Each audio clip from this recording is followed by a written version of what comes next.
I think, well, because there's a big difference between English and Asian languages, you have to present the material very carefully to make the learning progression fairly gradual, make the material as interesting as possible.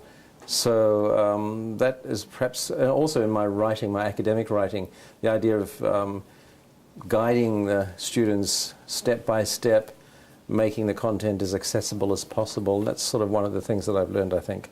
Well, that's a misconception. Of course, if you're learning a foreign language, you do want to have contact with native speakers of it, but some of the best teachers are actually those who learned it themselves as a foreign language, like the Korean national teachers have done. They've been there. They know exactly what the problems are that Korean students face.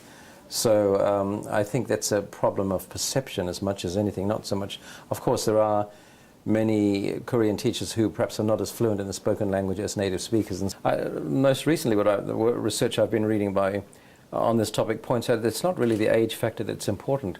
You can learn a language effectively at any age. It's a question of exposure, how intensity instruction, motivation, classroom size, and so on. And so it doesn't really matter if you start the child at 5 or 15. But if they, it's a question of how well they're taught. How intense is the program?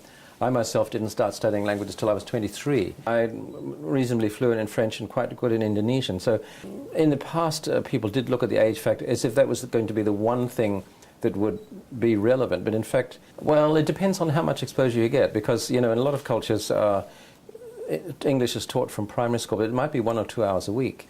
Now, you can't really learn anything useful with that amount of exposure. Because what happens is you have a limited exposure to English at that age.